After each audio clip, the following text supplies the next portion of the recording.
Hello and welcome to STAR's Educational Shorts, where we will be discussing important topics regarding diversity, equity, inclusion, and justice.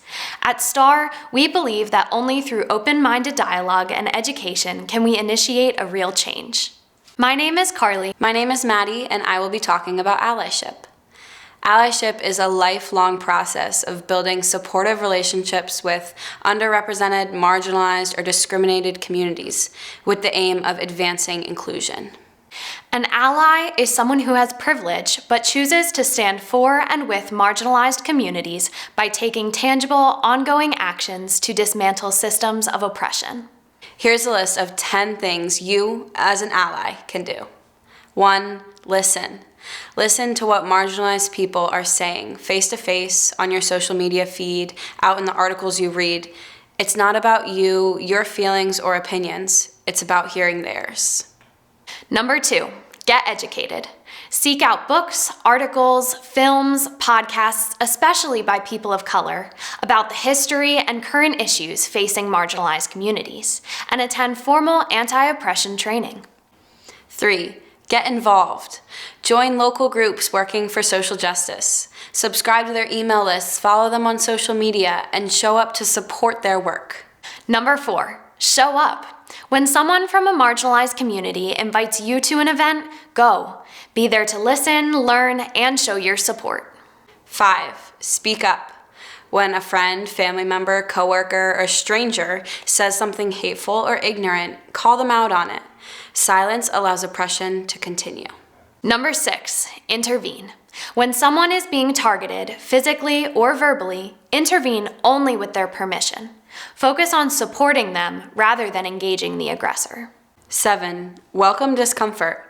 When you encounter something that makes you uncomfortable, don't dismiss it. Sit with it, ask yourself why, and welcome it as an opportunity to grow. Number 8, learn from your mistakes.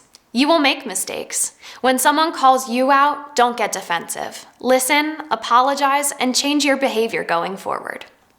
9, stay engaged. Even when the work gets difficult, stay engaged. Oppression is constant, and marginalized people do not have the privilege of turning off.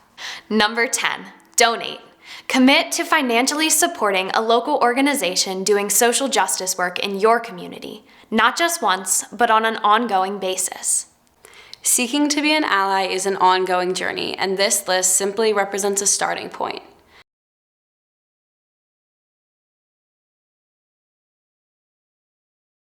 An ally is really anybody who stands beside somebody else to try and make sure that that community is protected. I view allyship as stepping up to be a helpful force to those who are suffering or those who are experiencing something that I wouldn't normally go through. When you're on your own, you're much more vulnerable, you're much more fragile, you can mislead yourself very easily, but when you have allies, you have more courage, you're more brave, and you know that someone will always be there for you, and you know your worth. It feels like a sense of like togetherness, it feels safe, it feels like we are accomplishing something. I think showing up as an ally is being conscious in your everyday actions, making sure that people of marginalized communities they have a voice in conversations, they have a seat at the table. If someone wants to learn to be an ally, I would say one of the first things is find people that you can talk to and just listen. Having that conversation where they can feel comfortable and open to share anything they want about their life and their story allows for that connection and that base foundation to be built. As I'm in college, amplifying the voices around me, whether it's in my on-campus jobs or in my classes, or even coming back and working with younger individuals. My journey of allyship started with the birth of STAR. I simply decided I was not going to stand with racism, not going to stand with oppression. I started listening to podcasts during COVID was one of the first ways I started becoming an ally. A couple of years ago, I started realizing that people were seeing me a little bit differently, and I didn't have a source originally to express those feelings. And so when I found STAR, that's when I really tried to make steps towards helping others who were in the same situation and letting them know there are people who want to help you and that your thoughts are not your own. Other people have them too. So as my journey goes, I think I've really grown to realize that the world just isn't about me.